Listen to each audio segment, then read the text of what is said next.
being introspective and looking at who I am and how I interact with people and saying, ooh, that didn't work, it made me a mature D. Because a D can be kind of like really intense and just a really hard person to deal with. And I can be like hard to deal with depending on what it is. Because if I dig my feet in about something, I really believe in something, I'm going to do it. Mm-hmm. You know, and that's with clients, whatever, right? But it took counseling and looking at myself and just a lot of growth to understand that.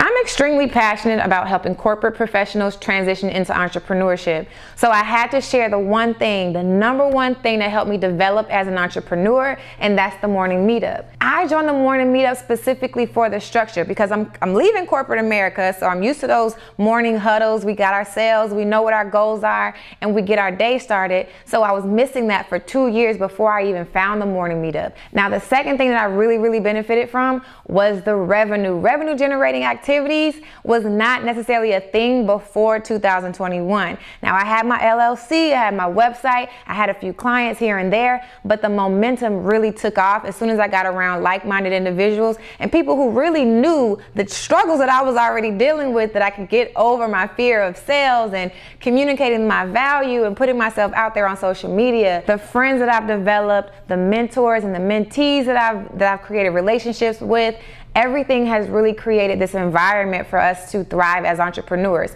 So if you want to develop as an entrepreneur, you're leaving corporate America and you're trying to figure out how do I get my footing in entrepreneurship, then the Morning Meetup will definitely be a game changer for you. You can learn with us, you can grow with us. And I didn't even mention that we have a book club. Join us in the community. Let's get started today. You will not regret it.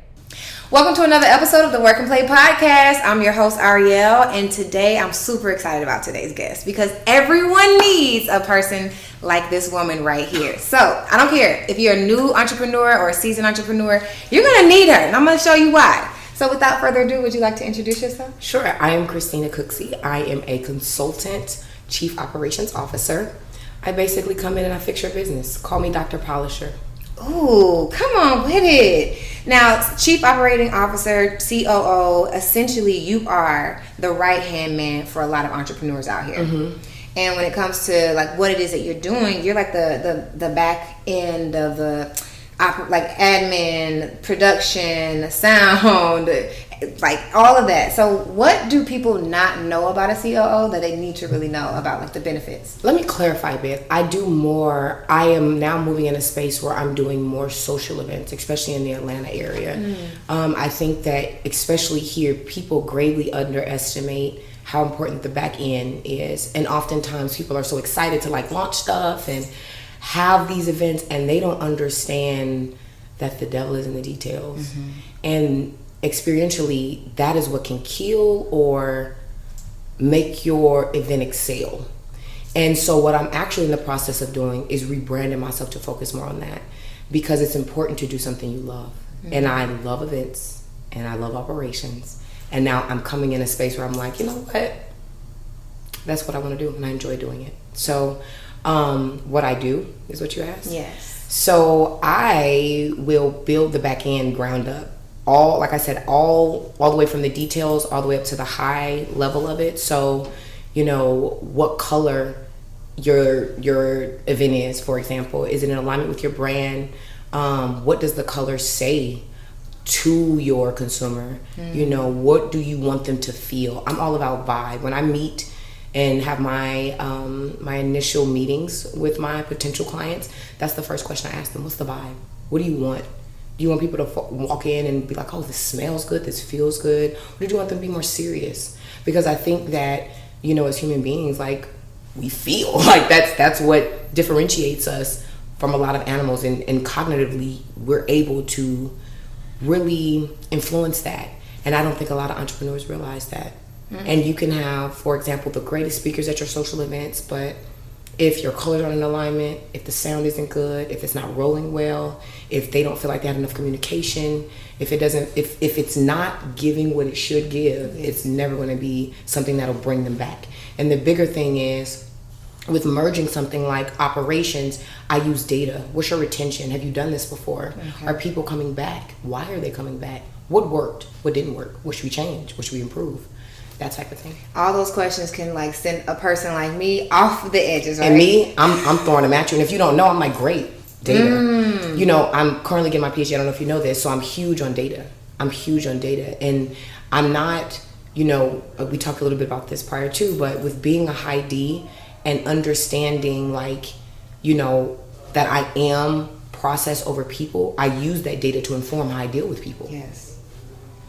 So tell me this: when it comes to running an event, right? And the data that you actually use, as it relates to their audience, where do you grab the data that an entrepreneur might not know? Surveys. People, the power in surveys is insane. You know, and really, it's a underutilized tool. And a lot of people don't even know how to construct. Like, there's a science to it. There's how you ask the questions, which questions you are asking. You know, how are the answers formulated? You have to be able to populate the data and actually extract it to tell you something. If you're asking meaningless questions, it's a survey. And people don't even realize with getting a survey, the company's getting data on you. Yeah. To improve their process, their product, their service, whatever it is. Absolutely.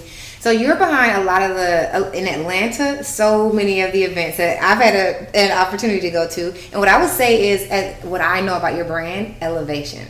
When it comes to a lot of things that we do, even for myself, like I'll put something together, I'll show up and I want things to work out. You take things to the next level, right? Like the polisher. Yeah. Bring it in. So how did you even come up with like how you explain what it is that you do to some people who have no clue the value of it? How do I explain what I do to people who don't understand the value? You know, that's hard. A lot of people don't even know they need me in the way that they need me. They know that something's off. They know they need to be elevated, I think. Otherwise they wouldn't be contacting me. But then it's also like, I also don't think they understand the intricacies of it and how they'll need to move different. And I think that I can't really explain it. They just have to feel it and go through it. Yes. And then after, when it's done properly and I'm given enough time to do it and I can do it in the right way, they're like, ooh, that's what this is about. Because my thing is, I tell my clients, like, don't you want to walk into your event and you don't have to do anything? I literally ask my clients, how much, when they're like, okay, what package do you offer? My question to them is, how much do you not want to worry? Do you want to walk into your event and you're telling people where they're supposed to go and worrying about if things are done or that, you know, or do you just want to walk in and be like, hey y'all, welcome? Yes. You are bringing me back to my 30th birthday. On my 30th, I never do anything for my birthday. Birthdays are huge. Girl. For me. Planning. I bet you would have. You remind me of my mother as well. I feel like you're reminiscent. My mother's name is Kristena as well. So is she a Virgo? No, she's a Sag. Okay. But she's so about the details. I'm going to tell you this story because I think you'll appreciate it. Okay. Because I planned my 30th birthday and I never do anything for my birthday. I just wanted people to show up. And I wanted to, yes, I had a program. I'm like, these are the things that I want to do at my party. And it was, you know, we're in the middle of a pandemic. So it's partially in person and it's partially on Zoom. I planned that thing maybe a month in advance. And when I tell you a month in advance, I'm also getting my master's in social work. So I'm like halfway, like putting together a Word doc. It's making my chest tight listening to this. Girl. I'm like, oh. I can feel like I can hear all the things that probably went wrong. You know what? So here's the thing, and I'm sure you work with clients like this who the value for me. So the stress in the moment super high. When you said like, if you want to come in and say, hey, you know, just come in and just be yourself, then that's the value. Because what I had to do is get in there. I'm worrying about who's going to cook the food, how are we going to serve the food? It's a pandemic. How we're going to eat the food? When are we going to serve the food? Okay, so how do we get people on Zoom? All the details just threw me for a loop, right? And my mom is like, what color flower? Where's your centerpiece? You know, that threw me off. Why do I need a centerpiece? But then when we got done, we literally had to powwow. And everything that you're saying right now, it really helped me understand, one, delegation is important. So I would say, like, I learned that someone like you is super important. Yeah. And then in order for like me to let you do your best work, I have to be clear of the vision. Yeah. And I feel like that's what you're saying. And I think one step further than that, I work well with people who know themselves and they're ready to be elevated, right? And they're just going to let me come in and just be me, because you're hiring me for a reason. But going back and forth when you know you're not good at this and you know that I'm good at this, why are we doing this? Yeah. Why are we doing It's this? a control It's issue. like, it is. And it's like, if I had said to you, okay, let's get the decor ready, you need centerpieces. Why do I need centerpieces? Ariel, why are we doing this? You need a centerpiece. Yes. What color do you want your centerpiece to be? Yes, yes. That's the type of, so. Well, see, that what I would appreciate, and I think you bring this, I've seen you work events. It's like, don't ask me what kind of centerpiece I want, because I don't care. And the thing is, so I'm able to calibrate. And the questions that I ask you, Data, helps me understand how to deal with you. I need to get to know you first. And that doesn't take me long, and that's in my initial assessment. I ask very pointed questions, and that gives me how detailed how much in the details you're okay with being. Or if it's like Kristena, I don't care. One of my clients is like, Kristena, I don't know, I don't care, that's you. And those clients, I love. Yes. Because all I need to know is your vibe. And I'm just gonna, just let me run. That's what I tell, just please, let me run. And you'll love it. And if you guys have seen any of the events, then you know that she can literally do what she says she's gonna do. She executes. So now that we kind of know you from the external perspective, we've seen you run some events. We know what it takes to have a CEO, and I promise you, we haven't even scratched the surface. I'm curious, when did you start getting into events? Were you like the little girl who's like putting the Barbie doll together, putting the wedding together? That is, when did I get into events? I've always been that person that when something was going on with my family and friends, people were like, I need to call Kristena. Or I need to know what to wear. I'm calling Kristena. Can you be my stylist for this? And so then I started to do it more, and I'm like, I really enjoy this. And then I started getting booked, like with some of the clients that I worked with. I originally started off as just a regular COO, and then I started doing more events corporately. And I was like, I enjoy this, the stress of it. And it's really a goal for me. It's like, all right, I'm pushing myself to do something different every time and seeing if it works. And then the final product, I'm looking at it, I'm like, this is good. So the more I started doing that and seeing how fulfilled I was through it, I was like, this is where I need to be. And it wasn't until I started moving more into the social sector that it was like, I need to stay here. Okay. Because a lot of people, it's more of a need. A lot of people will say, I want to do this event, and they'll want to do the event before they've planned the event. And that's actually backwards. You don't know how much the event is going to cost. You don't know what the budget is. You don't know if you need speakers, you have to think those things through for it to be executed properly. Right. So if someone says to me, like if you came to me and you said, Kristena, I want a 30th birthday, I'm already thinking about the birthday cake, the colors, the invitations, how you want them to be invited. Do you want them to have finger food? Do you want them to have a plated dinner? How elaborate do you want the decor? Do you want light things? Do you want less white space? Like all of these things, my mind is going. So it's knowing that people needed it and I was good at it and I enjoyed it. I was like, okay. Probably about 7 years ago is when I really got serious about it. And then people pushed me bigger and bigger and bigger. Now I'm doing weddings and conferences and Essence. Like I'm really doing big stuff. So, and I really love it. Essence? I worked Essence. I worked press room for Essence 2 years and ran press room. Met a lot of great people and learned a lot. Essence was really high paced. I advanced very quickly through the ranks at Essence. And I think that was probably, I started out as a volunteer. And by year 2, the summer, I was running the press room. This was years ago. And that was probably the beginning. It was like, this is good. It was years ago. And that was, I would say, the real start. I love it. Okay, so now I'm starting to see the full picture. Because I remember when we were on the stage at the Morning Meetup, and I could have guessed that you had experience in corporate, but I didn't know specifically. Oh, I come from corporate fully. Really? And so when you were volunteering, were you still in your 9 to 5 and then kind of volunteering for Essence? It actually started as a favor to my friend. He called me and he was just like, man, they're really low on volunteers at Essence and they really need it. So I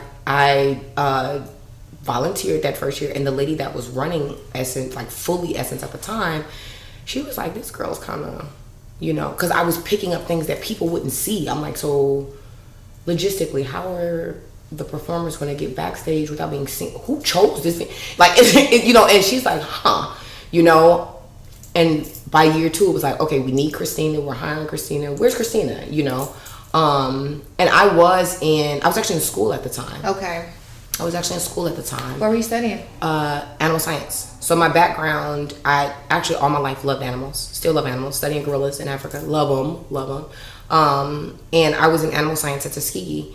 And I got my master's and then went to get my PhD. But during the time that I was really getting heavy into it, I had a little bit more time because I was in school. Mm-hmm. So I didn't have a 9 to 5 heavy that I had to commit to, but I was still working. So I was doing a lot. But what I really enjoyed was that. So it was like, that was when I was stressed, I was planning. Yes. You know, on my days where I'm like, I really don't want to do a lot of work, but I got work to do, that's what I do. You know, if my clients have an event coming up, I'm doing that because it's fun. It's still work, but it's fun. Yes. And that's what gave you life a little bit. It's interesting. So you said you were raised corporate. And one thing that we have to talk about is your time spent with the gorillas. Because, like, that was a story that I learned. It catches a lot of people. Like, what? Gorillas? Like, it's a joke. Like, a lot of people, like, and it's so funny because my good girlfriend, she tells people and they think they're, like, I'm lying, or she's playing. They're like, nah, for real. And she's like, no, for real. You know, and it's a passion of mine, just being out there. And I love to unplug because I have to move a certain way all the time. I love to just not be around my phone. I mean, we're talking a situation where I was out there, you know, 8 weeks, no running water, no electricity, and I like to push myself and challenge myself. That's a challenge for me. I've never been hiking. I'm a South Side girl from Chicago, you know, never went hiking. Literally, my advisor at the time, she looked at me, we're out in Congo, she goes, so Kristena, have you ever been hiking?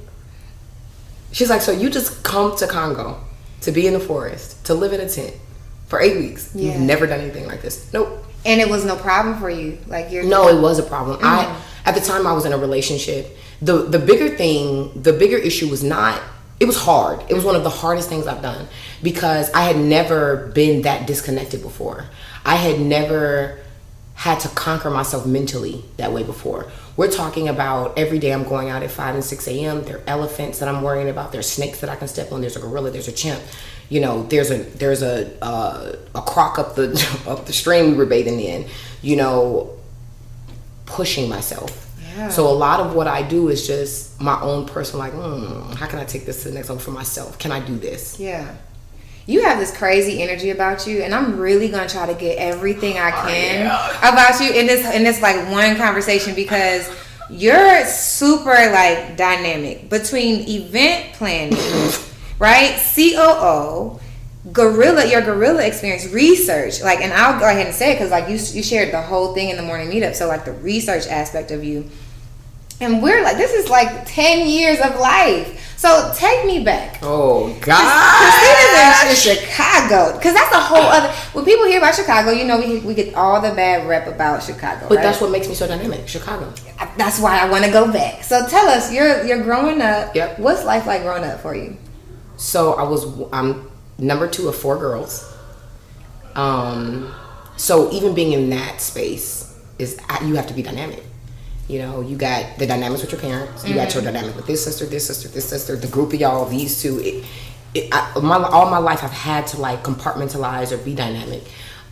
So growing up in Chicago, super nerd, super nerd. Biggest book bag. I always had heels on. Even in high school, I would wear heels. Lauren will tell you. I was in, she make fun of me because I would have this huge like 30-pound book bag on and be walking through the halls with my heels on. And everybody be like, this girl is retarded. Like something is wrong with her. So high school, wearing heels, like cheerleading, you know, just. Were you like super girly girl? Yes, always. Always super girly girl. Yeah, that's the crux of it. Like my mother was very, very, very into education. We had a learning center. So in our house was this room where we would go and do our homework. It looked like a library, room to room of books. You know, she really expected us to operate in excellence when it came to education. So when we came home from school, we would change our clothes. We would watch Arthur. Remember that show? Yes. We watch Arthur. She's very strict about what we watch too. Okay. Even I don't think she knew it at the time, but she was protecting what we were taking in. You know how they say like, you know, you gotta watch what you, because you feed your mind. Absolutely. She wouldn't use that verbiage, but that's what it was. Mm-hmm. You know, we would always watch something educational, you know, and then we would change. We would have our snack, and we would go down to the learning center. We didn't really play outside, and that could be that social thing that we talked about before. Mm-hmm. We didn't really play outside. It was just us working. So when it was like, okay, I finished this book report. She was like, right, but you know you have one coming up next week, so why would you not get started on that? It was always something to do, right? What did your mom do? She was a stay-at-home mom. Stay-at-home. So I wonder what she would have done, because she's running tight shit. My mother's brilliant. In my PhD program, when I need stuff proofread, I send it to my mom. Yeah. She's one of the most intelligent women I know. Yeah. I think people underestimate. Really? Was she also a stay-at-home mom? No, my grandmother was 100% corporate. Banks, running Chicago, very high up in Chicago education. You know, really hard worker. So taking the dynamic of both. Yeah. I love to be at home. I love to cook and clean. I'm my happiest when I'm like cooking in the kitchen. I love to cook. So it's taking that corporate side from my grandmother and taking the, you know, the motherly, womanly, running the household role for my great grandmother, Big Mama, and my mother. I'm loving this. So, okay.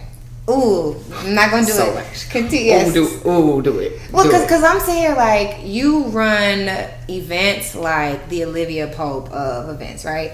And you're super duper, like, I would say maybe you being able to like tend to people and serve people allows you to bring that like domestic side of you to what you do, and that's where the mesh goes. And I think that a lot of women, especially working in that high power environment, think that you have to move a certain way. You don't have to, I'm just gonna say it, be more masculine in that role.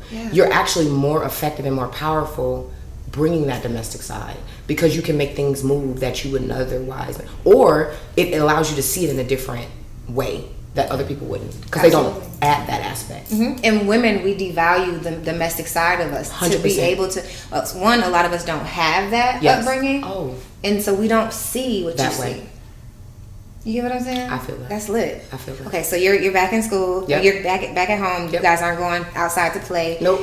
Super structured, but life is good. Life is good. Life is good. Thank you so much for watching the Work and Play podcast. This episode is sponsored by the Boss Up Conference, which is a community for entrepreneurs, CEOs, celebrities, and corporate executives to come together, network, and solve some problems. Thank y'all so much for being supporters of the Work and Play podcast. And thank you for watching the Work and Play podcast and all the episodes before.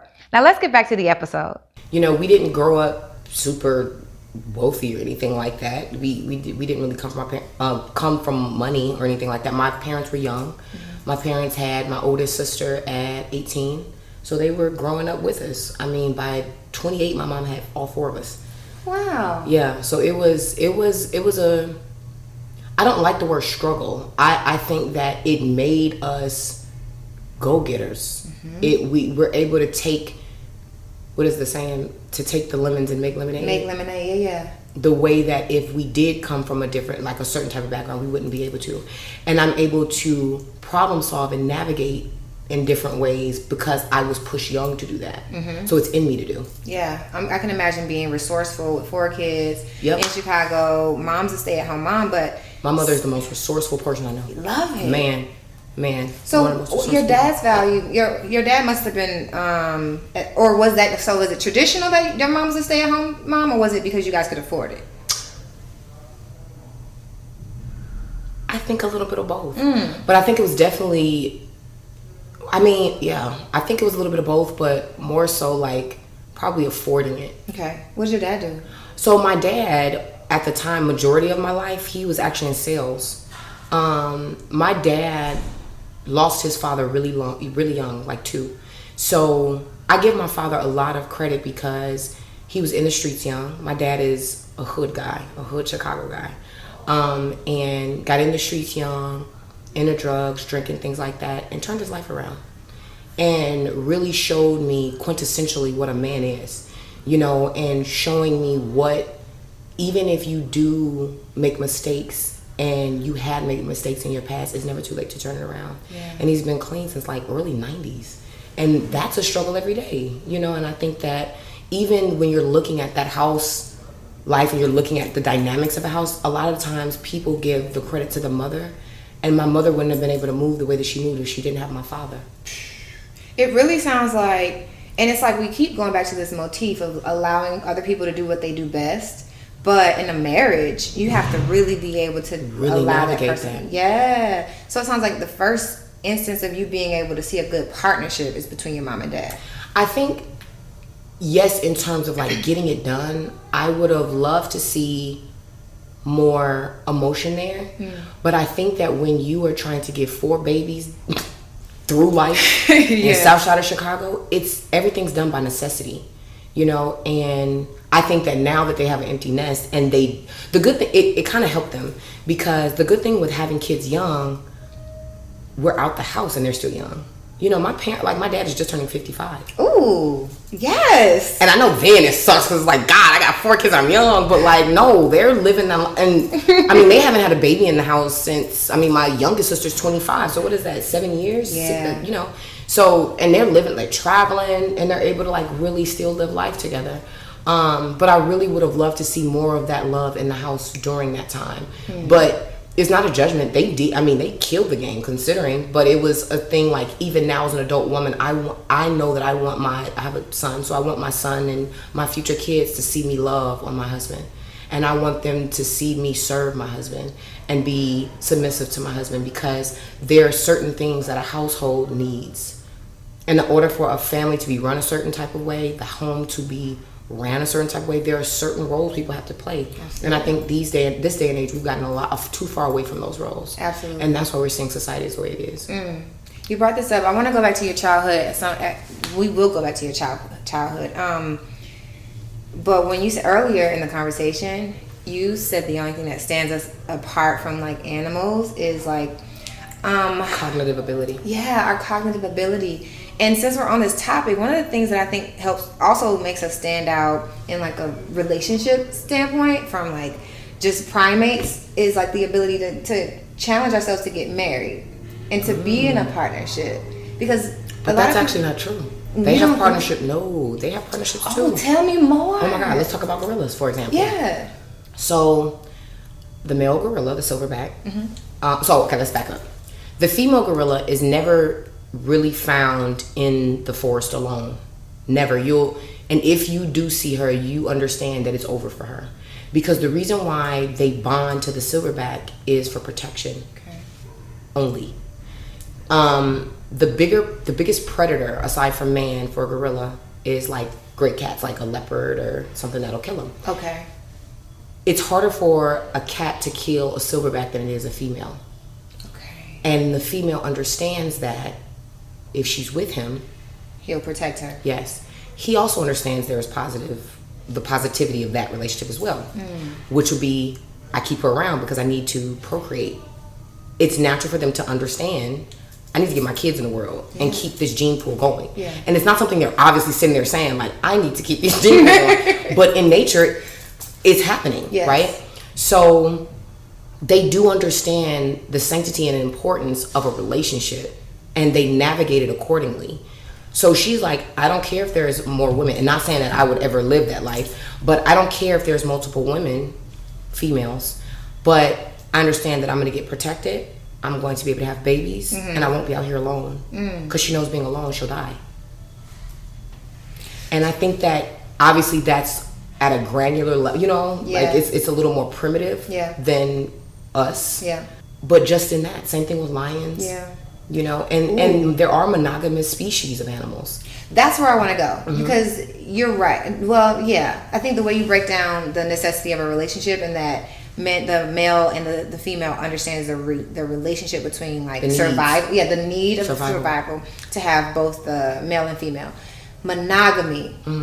That's what but I still think you're going to debunk what I'm going to say, because I would say monogamy is what sets us apart from primates. So animals? There are primate species that are monogamous. Yes, help me and understand they're that. What we call pair bonded.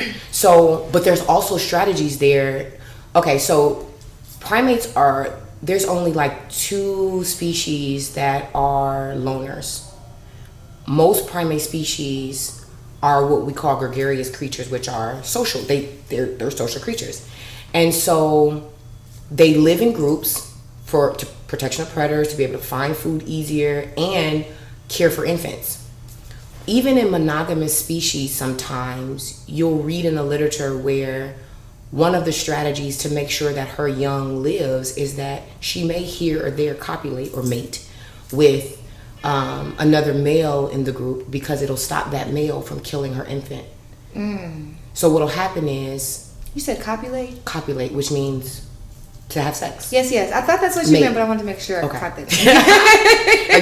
Just for the people out there. But they do that. It's another way to survive and make sure that her young survives. And it's not that she'll leave them, but here and there they'll do it, right? And it's again an understanding that I got to do what I got to do to make sure my young survives. There are certain species that won't even do that, and they are pair bonded for life. So that it's not a, that's what sets us apart for humans. No, there are definitely different birds that do it. I don't know if dolphins are, but there are mammals that are. That's cool. Okay, I'm enjoying this conversation. I'm not gonna take There's it so many levels. We're talking about relationships, primates, really event planning. I was people. I've been told I'm masculine, right? And I remember saying, like, I'm not masculine. I'm just a lion, and you're a gazelle. You can't judge me because you're a gazelle. And so I was like, I went real way off on that. But I said, you know what? Let me put some research behind it. I started looking into lions, right? And one thing I learned about lions is, yes, they are gregarious creatures, right? But what I don't like about lions is that there's no loyalty. I just feel like it's like... Who's not loyal? I feel like... So a couple of documentaries that I'm watching. I'll give you an example. The male lion... so there was a male cub, right? Dies, and so the male lion just ups and leaves. Two male lions ups and leave the pride, and so the female lions and the kids are kind of there to fend for themselves. Now they do the hunting, but when it comes to hunting buffaloes and stuff, what I understand is the male lion helps them do the hunting. That's people don't realize how much female lions actually participate in hunting. Yeah, they don't. Yeah. So here's the thing. I think that when you're not an animal, this is not you, but I'm saying sometimes when you're not an animal person, I think that with those documentaries too, when they don't give the background of it and they just give kind of general information, it's confusing. So we don't know. So even when you said it was two male lions that left, they're supposed to leave. My question to you was, who was the female lion? Was that his mom? He wants to leave. Oh. He can't copulate. So there were so many things that even when you said it, I was like, my question is, who is she? Is that his sister? He doesn't want to do that. They were in a relationship. But two of them? Were they brothers? So, yes, they were brothers. Okay. And when they left, they went off, and then... But remember what I said earlier, their goal is to procreate. So if the kid dies, yes, what was wrong with the kid? It was killed by an alligator or something like that. So then he could have looked at it and said, okay, she's not a fit mom. My job is to expand my gene pool. And even with humans, I think that we've put too much into it. It's kind of really black or white. Even what you're comment about being masculine, a man wants to be with a woman that he feels like he can come home to and she's soft, both physically and emotionally and all of that good stuff. He wants to be able to be with a woman that he understands will be able to raise his kids and raise those kids to the standard that he would want them to, even if it's not what he had seen. They know. It's a lot. It's a lot. It is. And you know what? Because I recognize I'm at the mercy of whoever's narrating a documentary, I like to just watch a bunch of them. I'm like, this isn't the only perspective. But we went so deep into the animal world, and I'm glad we did, because it's applicable to a lot. It really is. It is. And also because you're like a high D, it would seem at face value that you're not really good on like people skills or relationship dynamics or things like that, but you really are. But it took a lot of it took a lot of looking at myself. I'm an empath. Regardless of what people think, I'm watching how you react with me, and I'm adjusting myself accordingly, which could or could not be I'm in the process of figuring out if that's a bad thing. Because if you're feeling a certain type of way, it can affect me and I can feel it. Yeah. So sometimes I have to block that. But, what I'm saying is, being introspective and looking at who I am and how I interact with people and saying, ooh, that didn't work. It made me a mature D.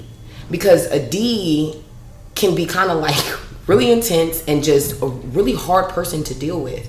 And I can be like hard to deal with depending on what it is. Because if I dig my feet in about something, I really believe in something, I'm going to do it. You know, and that's with clients, whatever, right? But it took counseling and looking at myself and just a lot of growth to understand that. Yeah. So let's go back. And I'm glad you told me you had a son. I didn't know you had a son. But that makes well, you have a drive. So when I say it makes so much sense, I'm basically like, you have a why built in. Even if you have other whys, it's like you ain't got no other. I was like this before Jackson. So tell me, growing up, what did your parents want you to do with your life? Or did you know, hey, I'm going to college, I'm going to do this? Who led what? So I will say one thing that my parents would definitely tell you is from, like, as long as they can remember, I was always an animal person. And so I was always pushed to be a vet. You know, if you love animals, be a veterinarian. It makes sense. Like, what? You love animals, go work with animals. And even in what I'm doing today, it really kind of outdid what I was supposed to do. Because my journey in actually working with gorillas was that I started volunteering very young in zoos and animal hospitals, and I did what I had to do in the animal hospitals because I thought that's what I was supposed to do. Everybody told me in order to work as a vet, you got to get experience working in an animal hospital. I was like, okay, this is cool. And working with domestic animals, cats and dogs, I was like, okay, this is fun. But then when I got a taste of that zoo life, it was the first job I had that I didn't look at the clock. Ooh.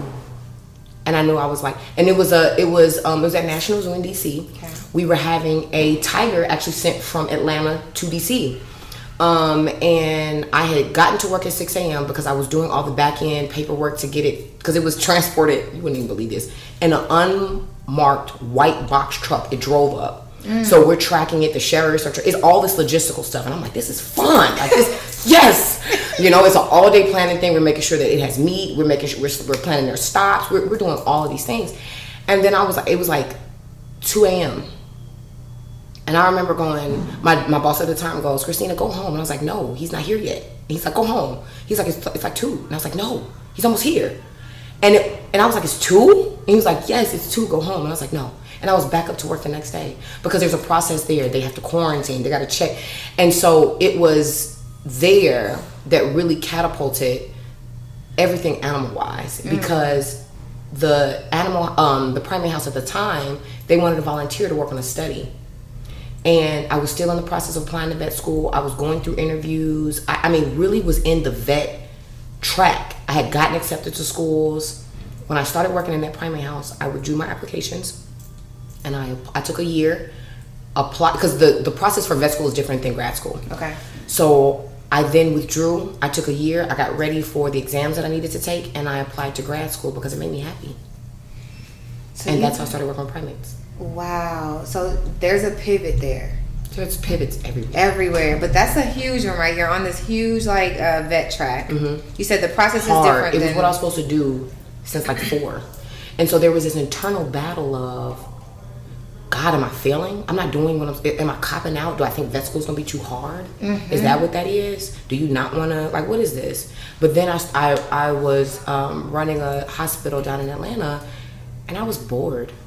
And it made it clear to me that I made the right decision, because I was like, this feels like a 9 to 5. And even the people around me were so, you're working with animals? And I'm just like, and then like a year later, I was in Congo, walking with gorillas. So let me make sure I piece this together. You are on the vet track. You had this experience, and tell me the name of it where you were working with the tiger to transport it. Well, so basically all zoo animals are owned. Okay. Oh. And so for example, a lot of people don't know this, but all pandas, giant pandas in the US are owned by China. All animals are owned by somebody. So Zoo Atlanta, so say for instance a gorilla was born in Zoo Atlanta. That zoo owns the animal. But there's this thing called the Species Survival Plan, SSP. The top 3 responses that I get when I ask, why do you want to leave corporate America, are that you want financial freedom, you want to own your own time, And you want to build a legacy for this generation and generations to come.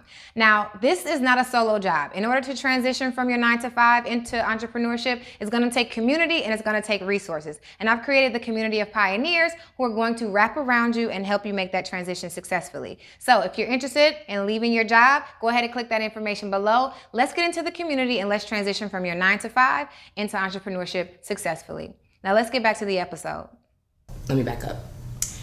There are several reasons why a zoo is important. It is for education purposes, but in the event that that animal becomes extinct, we have a gene pool here to rejuvenate it. Okay. So the SSP helps that. The SSP is basically a way that we're able to track the gene pool and make sure that if there is, for example, a female lion, that we know it will be a good mom and we need more lions in the population of the zoo, we need to send a male there that should be good to copulate with. Yes. So that process is basically transferring the animals so that we can have a breeding pair to get more animals there. There's so much more in that than sitting at a desk as a veterinarian. And honestly, now that I'm thinking about it, that's truly where I got into the logistics. I'm so glad you said it because Yeah. I'm like, yo, you got so all this paperwork, all this transportation. You have to make sure he's eating. And what's funny is my boss at the time, in hindsight, didn't like the logistics of it. He almost took me under his wing. So when I started at the zoo there, we were just volunteers. Or interns, rather. We were interns. We were paid. We were interns. Mm-hmm. But you know, it's intern work. Go do this. Go do that. I was... He had you over here. What? I was walking him every day. You know, I was his right hand. A lot of people didn't know. Like, I really was behind the scenes and like, to the point where a lot of the other curators was like, I was sitting in meetings. I was sending emails. I was helping him with his research. And in hindsight, I think it was because he wasn't strong in logistics and he saw that I was. And I didn't even realize it until just now. That is so cool. Yeah. Because he was all over the place. And he was like, Kristena, are you coming in today? I'm coming. Yeah. Kristena, where is this? Can you do this? Yeah. And it was a very mutualistic relationship because he got that from me, but I learned so much. Absolutely. Oh my God. Yes. Like by the end, I was basically called a curatorial resident because he was actually the one that hooked me up with the primate house. Because he said, Kristena, I know you're into primates. Because I was working with lions, tigers, and bears, under him. And I enjoyed it, but it was good. It was fun because it was wild animals. I was behind the scenes with lions. I would never touch the animals, but if I wanted to, you know, behind the scenes there are like lines that you can't cross because a lion can reach out and touch you. But being that close, you know, having that level of trust in me, because I could let out a lion if I wanted to, and I was right there. And understanding that he would trust me not to do something like that meant a lot. He put a lot of responsibility and trust in you. Oh my gosh. So how old were you? Early 20s. Early 20s. Early 20s. And you said a year later you're in Congo. Okay. So early 20s. I started my PhD in 2015, and it was years before that. That's amazing. Okay, and going to Congo, bathing in the river where crocodiles are upstream. And it's so serene. Yeah. I don't think I've been more at peace than when I would come home after being out in the forest all day and getting in that stream and hearing monkeys play above me and laying under the stars. There's nothing like it. Would you go back? What? Yes, I'm trying to go back. Before my program's over, I really want to go back to see the gorillas. It's hard. It's 7 days in, 7 days to get out. It's hard. It's mind over matter than anything. You know, being out there knowing, you know, if you're looking at a gorilla but you have to go tinkle and you got to be concerned whether or not an elephant will, because that's the biggest threat to you is an elephant.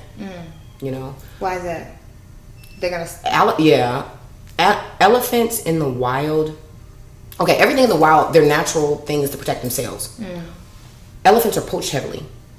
Elephants have great memory. When elephants see people, it's fight or flight. And and African elephants are very aggressive. Okay. You know, a lot of times a couple months before I went, a girl was killed and tusked by an elephant, or tusked and killed by an elephant. They're very dangerous. Yeah. Okay. They're very dangerous, and it's one of those things like when you walk out in the morning, you're like, all right, I pray I make it back. So tell me this. It's like Superman. In the day you're running events for people who are running like, let's say multi-million-dollar events, right? Whether social and then conferences that also have multi-million-dollar budgets, and you're enjoying it. And then you have this whole other life, right? That it would have a whole other set of demands on you. So as an entrepreneur, how do you, and I'm sure it has something to do with logistics or how you put things in your mind, but how do you compartmentalize this world, which is a whole career in itself, and then your time with the gorillas in Congo? So before I answer that, my biggest thing is I want to have a lot of fun in life. Yeah. And I want to do everything we all have. I don't know tomorrow if I'll be here. So anything I want to do, I'm going to do. If I want to go walk with gorillas, I'm going to walk with gorillas. And that's the way I treat my business. So that says it all. That's it. So you're going to figure it out. And because you've done all the logistics, if and when you go back to the Congo, you're going to figure it out. I have walked in the forest with gorillas. There is nothing I can't figure out. You know, there was, when I was out there, I had gone in what you call a buy. And it's basically this waterway that they go in because it's a lot of good food for them. But obviously there's a lot of stuff in there that could harm you if you're not, because it's murky, you can't see. I'm walking in the buy and something gets in my foot. I can't put weight on my foot. I'm out there. So the guys, we're trying to figure it out. And I just was like, we're here. I think even with events, I have this mindset like, we'll figure it out, it'll be okay. Did you panic? I couldn't. You panic out there, yeah. There's so many more mistakes. Yeah. You panic out there, you'll get killed. Absolutely. I have definitely heard that. Yeah. Even with the gorillas, you know, my advisor said to me, Kristena, if a gorilla charges you, you have to stand there. You have to stand your ground. And that's hard to do. A 500-pound gorilla coming dead at you, and there's not the zoo. There's no glass to stop them. You're like, I hope he stops, because if you run, you make it worse. You can't panic. You got to think. And it's no different than event planning or logistics for operations or anything like that. It's all the same. Because there's a team out there that's collecting samples for me even still. That's logistics there. It's all the same. I just want to do what I want to do in life and nobody stop me. Yeah. And I don't think enough people live that unapologetically. Absolutely not. I think your ability to pressure test your sense, fear sensory is here, right? Whereas a lot of people are just afraid to ask a question. I do not. One of my favorite songs, this is gonna sound, can't believe I'm saying this. It better be a good But this is one of, when I start feeling down, one of my favorite songs to listen to is No Regrets by Pusha T. Really? I don't believe how's it go? I really don't know how. Should we play it? We're not gonna play it. The point is, I don't believe in regrets in life. Yeah. You know, there's wins and lessons.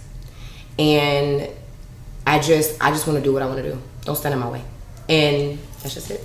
I love it. I think you have a lot to teach, even though you're not in the coaching space yet. I think there's a lot of people out there who, even myself, over time have been just hindered from internal thoughts. But putting yourself in a physical space where your fears are right in front of you and you can face them makes you a kind of fearless person when it comes to some of these social things. I remember I was 19. I had never even been on a plane. My first true internship was in Puerto Rico. Oh. And I went out and lived in Puerto Rico for 4 months by myself. I remember having this conversation with my very protective father about this. It's a couple days from when I'm supposed to leave. He goes, all right, so tell me your plan. You're going out to Puerto Rico. Who are you living with? I'm going by myself. What? I'm going by myself. Wait. You're going to Puerto Rico by yourself. And I spoke Spanish and good enough to live and survive and all that good stuff. And he's just so you're going to be a wildlife biologist in Puerto Rico by yourself? And I'm like, yep. And I did. And I think that scares people. Yeah. It's scary. He's like, okay, have you thought about it? No, I'm just going to go do it. Yeah. Because if I think about it, you're not going to do it. Absolutely. The more you think about it, you're like, I don't know, I'll figure it out. Before I looked up, I was living in an apartment on the beach. Nice. And I would leave. Yeah, so every morning I would wake up to the water. The bugs were insane. That's one thing. I don't like bugs. So it's how are you? It's so oxymoronic. Yes. So, I was like, where is this girl? I am the girliest girl out there. I do not, but I enjoy it because it's a challenge. Listen, talk about not panicking. You over here like, oh hey, the gorilla just charged me. I'm good. Spider. There are these things called sweat bees, and it's not even a fear thing. There are these things called sweat bees in Congo that can actually kill you. No. That. Oh my God, that was probably the hardest thing to get over. These things called sweat bees, because they actually don't kill you. They just don't go away. Everything ends. Okay, eventually. Seriously. Yeah. I would be out there, and you're sweating because it's you're walking, and they congregate everywhere that you sweat. And if you kill them, they release this pheromone that you can smell, and more will come. Can you imagine standing there and they tickle? So the minute you go and you can smell them, I would go, oh my God, because it would get worse. Yeah. I remember there is only one person that I don't think I've ever met that tops my mindset when it comes to stuff like that, and that's my advisor. She was standing there like nothing. The back of her neck was covered. They were all over her hands, around her lips. Think about it. Even the places you don't even know you sweat, around your eyes, behind your ears. No problem. Never blinked. And I was like, this woman's insane, but she's an inspiration. But yeah, that's amazing. Sweat bees, they could almost kill me, I feel like, but they don't bite or anything like that. It's just I can't kill them. Yeah. Because if you go boop, you literally, there were several times I would smell the smell and I go, oh. Too late now. You I'm curious about, like, so when it comes to Chicago and everything that we hear about it, it's so about the violence and then there's race and all of that, right? The experiences that you have, to me, would seem that you can transcend like certain racial trauma. Do you feel like, because I'm envisioning your advisor being white, right? 100%. Right? So do you feel like in your experience, race and some of the issues that we talk about politically from like a Chicago perspective, do you feel like your experience kind of, you don't see color, the violence that you see is... Oh, that's not true. Nope. I went to all black everything throughout. Puerto Rico was, well, that's not true. When I worked at the zoo, obviously I'm the only little black girl in there, right? So that a little bit gave it to me, but really what did it was being in the primatology world. People would meet me when I was invited to speak in Japan. I was been invited to speak in Kenya, and they would see the papers I would read, and then when I would walk on stage, people are confused because I would show up like this. Yeah. And they would be like, this is who was out in the... I remember this really big burly white guy walks up to me at the conference in Kenya. He's like, Kristena? Yeah. And he's just like, so you went to that site? And I was like, yeah. He was like, that is one of the hardest sites, and we all know that it's hard. And I was like, yeah. He was like, so do you have a lot of experience in it? I was like, no, it's my first time. What? The thing is, that world, I'm one of the first black to do it. I'm around, when I walk in a conference, there are no... I can imagine. None. Yeah. And then imagine a black girl that's walking in heels. Yes. Hair big. Hi guys. Let's talk statistics about gorillas. That's really what it did. Yeah. And corporate. Yes, we haven't even gotten into your corporate experience. So what did you do in corporate? Operations. Yeah. What I did is I would go in and build companies.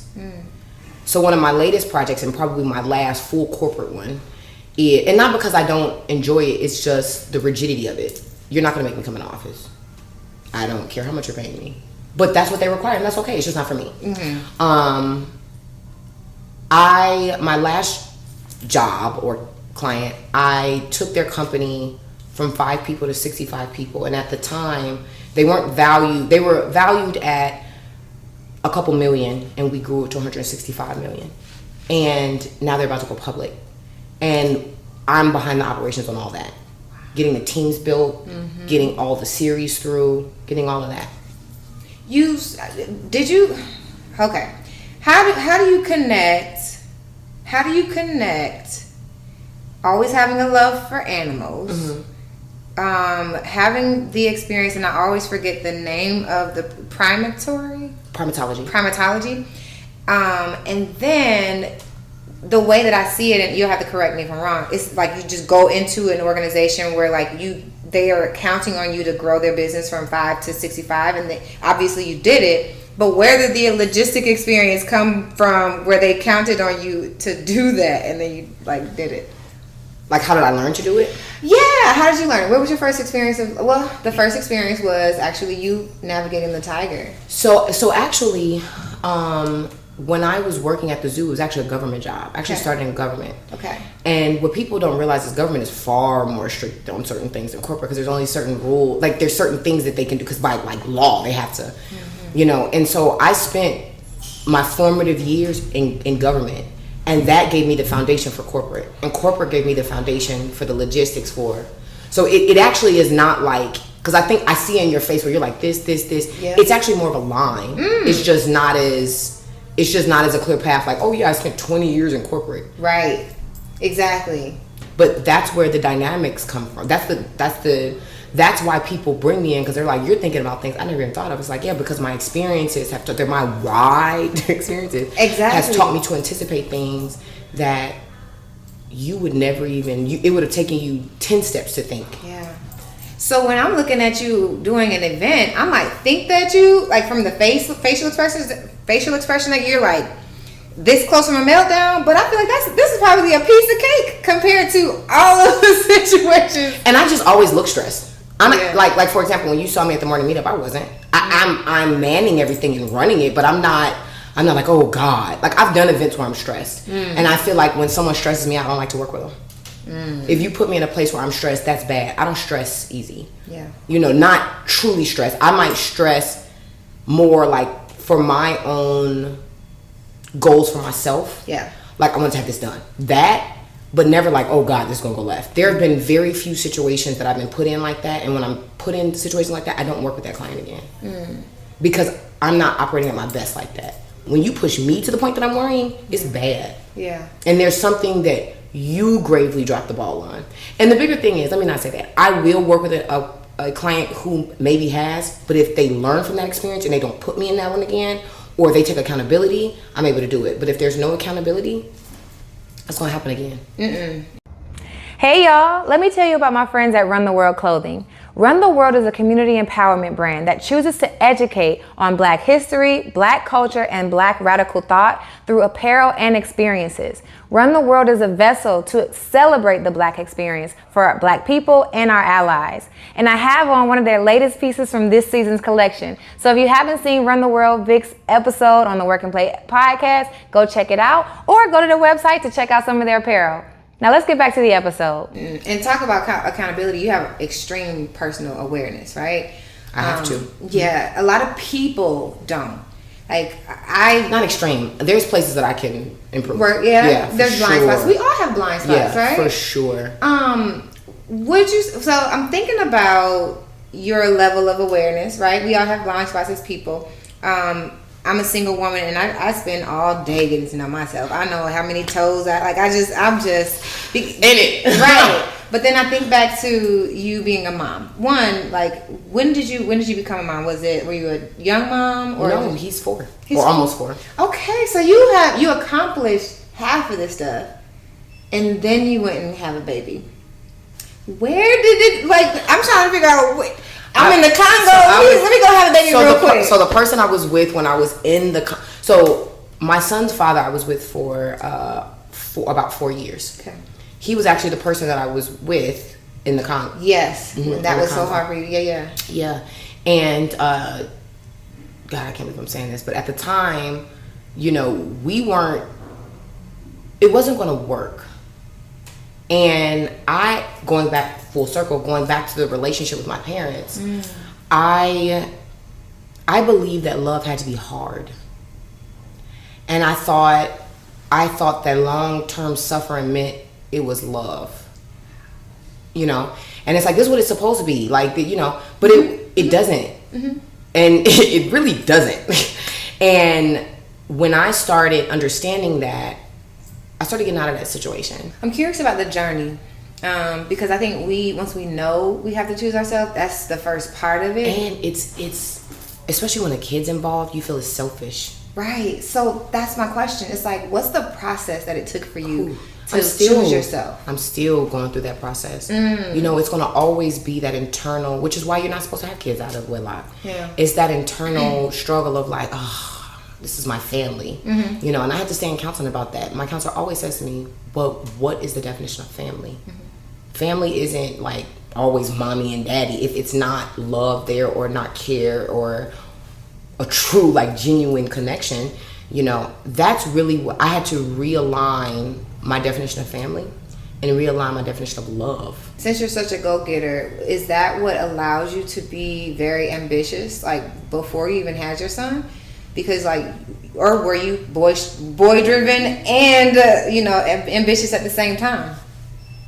I'm definitely a relationship person. Really? I've been, I am. Dynamic is not the word here. Like all of these lives fitting into one person. I think that I confuse people. Yeah. I remember when I started talking to this guy, he was just like, what you do is dope, but do you know how to turn it off at home? I was like, you have no idea.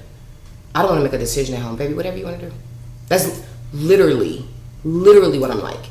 You want me to cook for you? I really, because I have to make decisions for everybody else all the time. Yeah. I don't want to have to do it at home. And I want to take care of you, and I want you to take care of me. And I want that thirst to be genuine and match it. That thirst. I want you to be thirsty because I'm going to be thirsty for you. Why would you not be thirsty for me? And if I'm not getting it, I don't want it because somebody will. Ooh, say it. We get relationship advice on here. We get wildlife geographic on here. We get all of that. Wildlife. We are learning. We get gorillas. We get lions. We get all of it. So you mentioned nobody's perfect. You know what I mean? Like, and as wound up and tightened as we can be, we have blind spots. So since you are like, what are my blind spots? Yeah, since you've been able to process these things. Okay. What would you say it is? Perfectionism. But I'm not. See, people say that thing like perfectionism is, what is that? The death of productivity. False. It depends on the person. Where it catches me up is I sometimes expect the same level of excellence from other people, and I'm let down, and I need to carefully calibrate how I react to that. So there's that. And even personally, my level of expectation for myself makes me be really hard on myself, you know, and I push myself in ways that average people don't. So when I fail, I'm really hard on myself instead of being like, Kristena, most people wouldn't even, like, come on. But that's the way I remain humble. I just got to calibrate it so it doesn't go too far to where I'm beating myself up. I beat myself up a lot. Yeah. You know, because when I set goals for myself, I'm so used to hitting them. And it's like, where did it go wrong? What could I have done different? I always, like all the people, the close people around me, that's my first question. What could I have done different? Because maybe I'm not seeing it. Was I tripping there? What you know? So that. Say it. No, I'm thinking. I'm thinking. Being a high D, I can run myself in the ground. Yeah. Easy. And I'm able to, the problem is I've done it so much, it's so easy for me to do. Yeah. And then the problem is, then I gotta reboot, but it doesn't take me long. Like for example, I was on a job this weekend. I probably slept 10 hours. I'm exhausted. Slept 10 hours over like 5 days trying to get things done. And I slept like 6 hours last night. I'm fine. You know, I'm still tired. I can sleep more, but I have so much to do. You know, and it's like most people are like, girl, sleep. Yeah. You know, one thing I need to do is remember this is a long game. I need to operate like this is a long game. If I run myself in the ground now, I'm gonna be all wrinkled up and not cute later in life. Like this isn't. That's not cute. That's not cute. What? I got bags. Right. Who wants that? No. So yeah. So when you talk about your weaknesses, someone would think that's a cop-out answer, right? Because like perfection, and not to say that it is, it's just that perfectionism, because we do things to such a high standard, right? people are like, that's not really a weakness. But what I'm identifying and hearing you say, it's a weakness because you're deteriorating inside. Yeah. While everyone earlier when I said process over people, that's including myself. That's me. I will, to get something done, I will run myself. You get what I'm saying? Yes. People always think it's external. When you're high D, it's yourself too, and kind of more importantly yourself. You know, so yes, I can see that. So I'm like, let me okay. I just want to be loved. And I think that sometimes it gets me in trouble because it's just like, okay, so Lauren, you know Lauren. So we actually the reason why we work so well is because she's so crazy rational and I'm so crazy emotional. Yeah. And she's like, Kristena, that doesn't make sense, right? When it comes to like love and stuff, because I'm just like, I don't understand this. Why do we have to play games? If I like you, you like me, we're adults. Why do you can't do this? I don't want to do that. And if I got to do that, but I do understand that it is a game. Yeah. And there's seductive powers and things that we have to take into account. So it's understanding that I have to protect myself more and having better discernment. That's a real good one. There you go. Yeah. At first I was going to be okay with the perfectionism, but I think when we think about blind spots, it's like, what's standing in the way of me getting what I want? That's definitely one. Love life wise. Yeah. That's a big one. And I think a lot of us can actually resonate with that. We are so good at doing what we do that we don't want to apply. I think if we wanted to, and tell me how you feel about this, because I think as an entrepreneur, we are so good at thinking around the business and the external stuff that if it's kind of like a bank robber. If you had taken some of that knowledge, that savvy, and applied it somewhere, then we would be. I feel like we'd be married by now. That kind of dude. Why are we doing this? What? So for real, why are we doing this? Is it that you have to choose between a married life and a life full of love versus you doing super well in all of these things that fulfill you in other ways? Yes, you do have to choose unless you are really good at balancing. Who's good at balancing? Me. Okay. Some people are really good at balancing. Okay.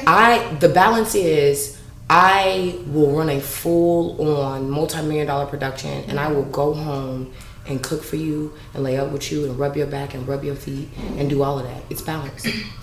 I hear more work. I hear you're good at that. But you also have this perfectionism bone over here. So you're running yourself to the ground. You got to add more room for self-care there. And then you go home and you take care of me. I think you'll be good. But remember, I said someone that also takes care of me. Facts. So when he sees me like that, he's like, come on, baby, come on. Come lay here. You need some sleep. Yeah. I'll tuck you in. I'll see you in the morning. I got the rest of the house. And that's not often. But like after this weekend, if I were to come home, I want him to be there with welcome arms, like, Kristena. Yeah. Now. Yeah. Not like rub my feet.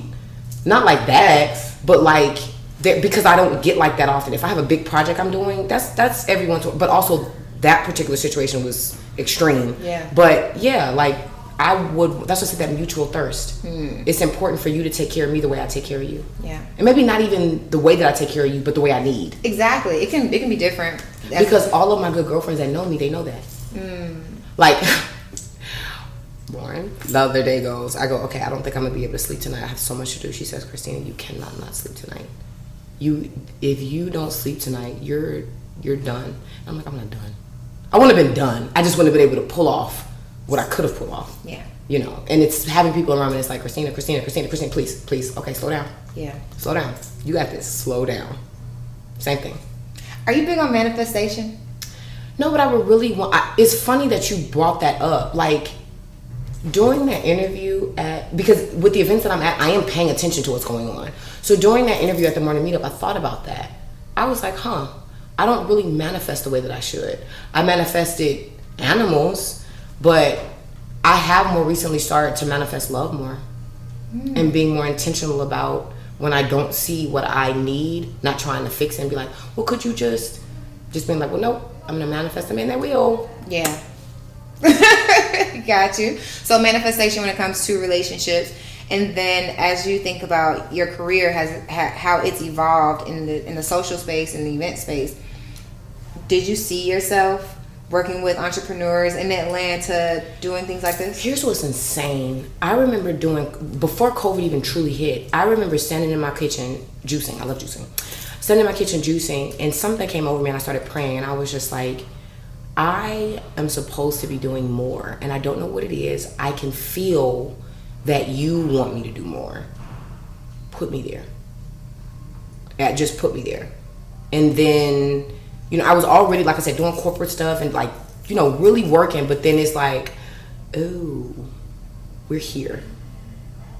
We're here. So manifest, I have. But just unknowingly. Feeling the need, like I feel unfulfilled, and I know something's bigger is pulling at me, and I don't know what it is. I can't really explain it. Yeah. That's it. But I do need to be more intentional about that in other parts of my life. I will say that, like relationships and family, perhaps. For sure, for sure. I can understand that. When it comes to, speaking of family, because we can go in. We go in about a bunch of things. Yeah, but speaking of family, and we talked about the men, right? We talked about like having a man, having a husband. What is your like perfect dynamic? Like, what kind of a relationship? Like family, how much time do you want to spend with your like mom, dad, cousins, like extended family? Yeah, do you have a big family? I have a big immediate family, but like my mom's the only child. My dad has a brother and a sister, and that's really it. I don't really have many cousins. I don't really have a huge family. But I love my family, and I wish that I could spend more time. And I work as hard as I do with the idea, like, okay, I want to be able to have the freedom to spend more time with my family. Yeah. For sure. For sure. And especially the more kids I have, my husband, I'm telling you, I'm my happiest when I'm cooking. I remember I was going through a breakup, and I invited my girlfriend Lauren over, and we were just talking, and I was like, you hungry? She was like, it's 1 a.m. I was like, okay, are you hungry? She was like, you want to cook? I was like, I'm gonna cook, yeah. And I just made Alfredo from scratch, and we were just talking and kicking it, and it was one of the most fun times I had, because I genuinely enjoy that. Yeah. It's not work, it's cathartic to me. So I want to be able to do that. I want to be able to do it and enjoy myself with my kids and my husband, not worry. Leave the house, do what I need to do, go and plan an event here, handle it, come home, and be paid enough to do them here and there to where I'm not having to work. And the work that I do is when I feel like it. Yeah. It's like, I know I got this event coming. Let me just spend 2 hours on this Tuesday to get this stuff ordered and done and mapped out and stuff like that. But not like 9 to 5. How I'm working now, I do not want to work like this. And quite frankly, it's funny enough that we're having this conversation. If I had to choose work over being a housewife, I'd be the housewife. Hands down. I specifically had a client, super hardworking. And when I asked her to write out her vision, I feel like it might have been about her vision.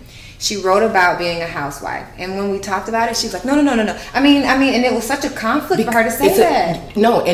I recently, only within the last 2 weeks, just realized that about myself. It's an internal battle. Like, it's like someone like, I want to work. Why would you want to work? Why would you not want to be home with your baby? Why would you not want to be, when your man comes home, to be able to greet him? What? Yeah.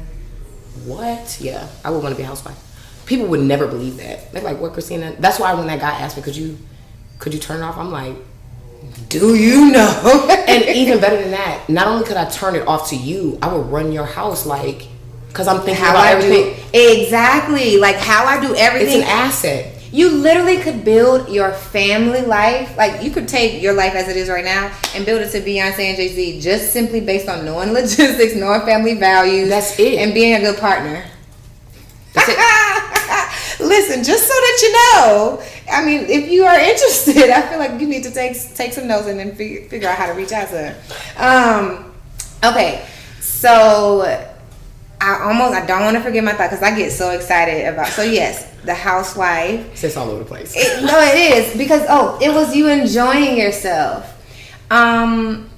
And you actually, if you think back and listen to this conversation, you're manifesting the life that you want to live. So, like, I really believe it's coming. Yeah, that's what I say. I can feel it. I can feel it. It's falling in line because I've noticed that there are very few things in life that I say I want to do and I don't get or do. And if I just start moving that way, and saying it, they're gonna come. Yes. And you speak with such energy. I think when you put energy behind anything, I'm a very energetic person. I mean, it took me a while to own that. But when you speak with energy, you don't have to sit cross-legged to manifest. You literally say it, and so it is. And because the other thing is, the hardest part is saying it so you can move accordingly. And I hold myself accountable. Like when I do something, I love to shop. Love to put looks together, just love, right? So it's like, okay, Kristena, you keep shopping. How are you going to do with savings? What does this look like at 70? So when I'm doing something stupid, like buying something I'm not supposed to buy, I'm like, let me go put that in a stock.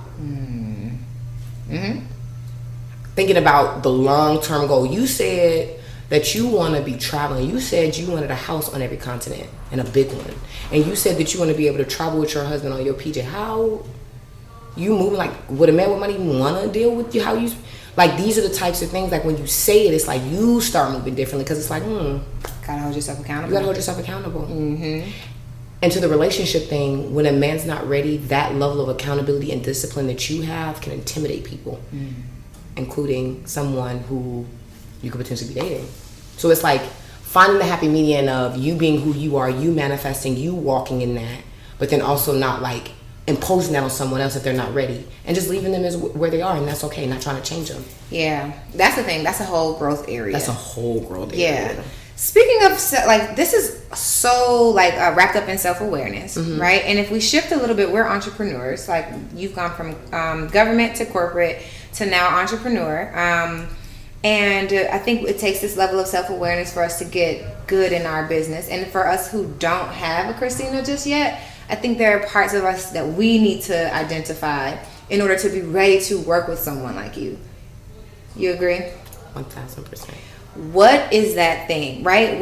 We are young, so I'm a young entrepreneur.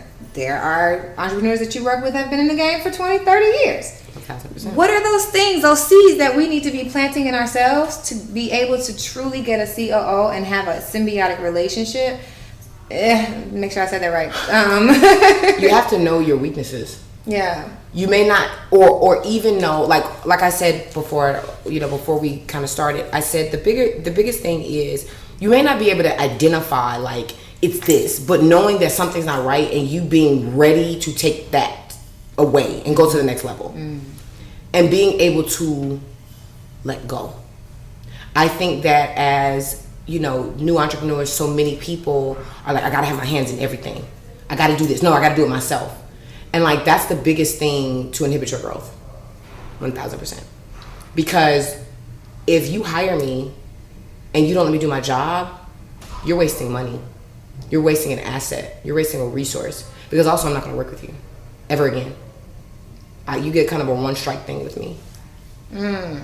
So right now, for entrepreneurs, I'm big on strengths, but for you to be so caught up on being comfortable and complacent with the strengths that we have, you're saying as a COO, a future COO who wants to work with you, figure out your weaknesses, figure out the things that... There's a two-stepper. You got to figure out your weaknesses, and you have to be ready to just trust. If you didn't trust that I would do it, you wouldn't have me here. What are we worrying about? If you worry and you do all that, you're stopping me. You're not letting me run at my full potential. And that actually is tough on me. Because then I start, and it's like, it's just not a good dynamic.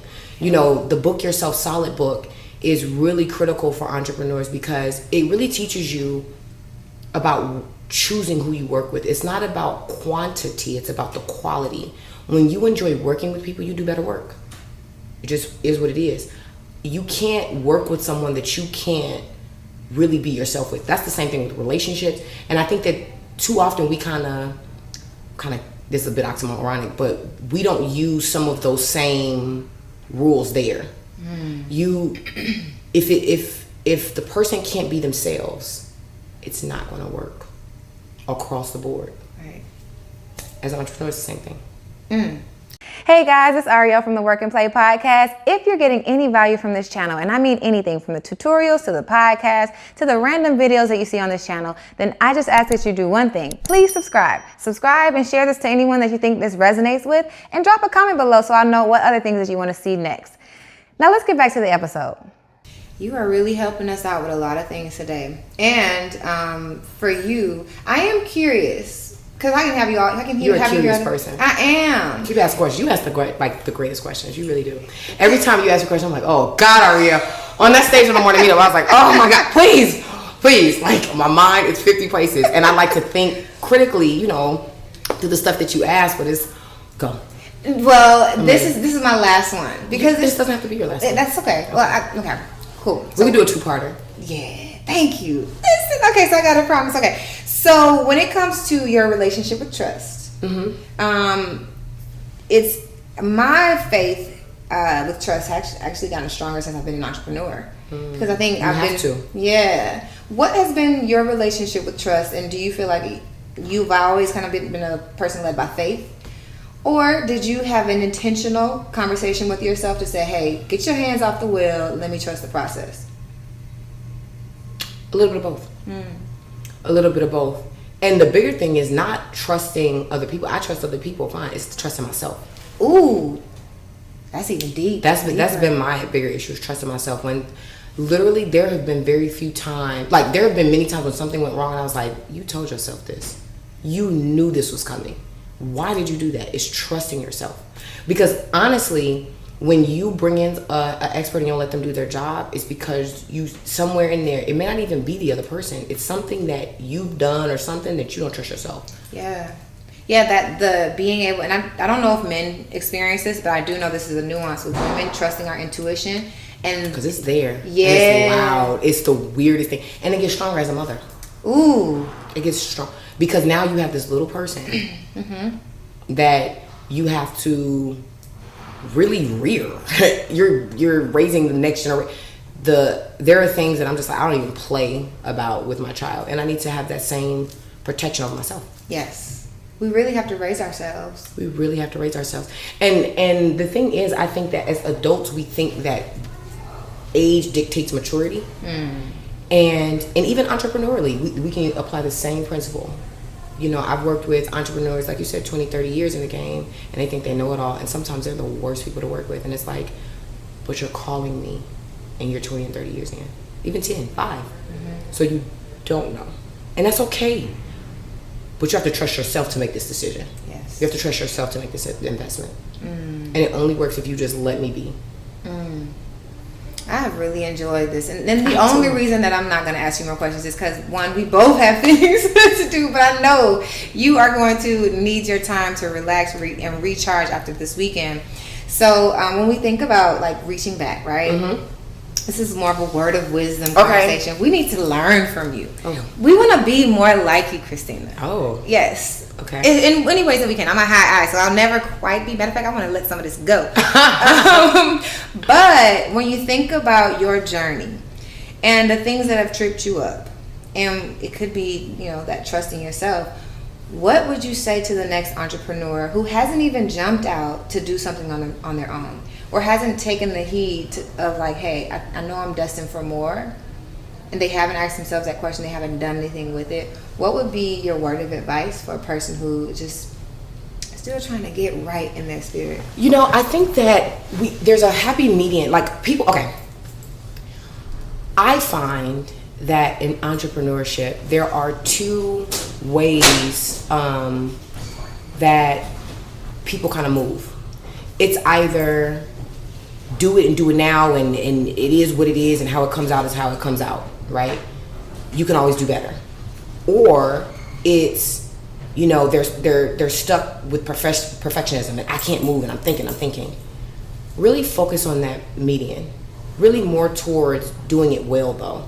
Because I think that, no, you don't have to be at the level of perfectionism, but if you think through or have someone around you or find a way to get a lot of the issues that you would have along the way out, and you try to anticipate those, you're more likely to operate at a higher level because you're not correcting so much. You're there. So you might go through, if you, as some people say, just do it and do it now. You are something that may have taken you 5 steps because you're doing it and doing it now. You can do it in 2. And now you're not as hard on yourself because, dang, I did that. But it's not one or the other. It's kind of you like 75. And being on that spectrum is the happy place, I think. I love it. That definitely gives us something to gauge, and to run it all back, you gave us a data point to measure it. See? Numbers.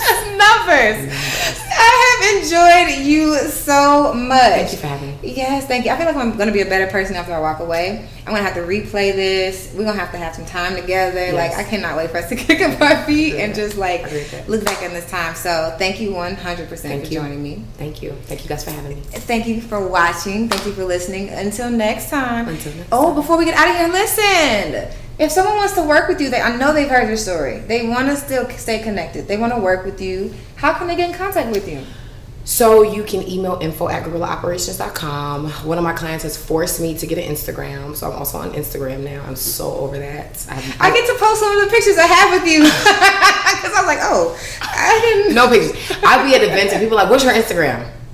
Gorilla Operations. Awesome, 100%. So y'all know where to find her. Thank you so much for listening. Thank you for watching. Until next time, peace out.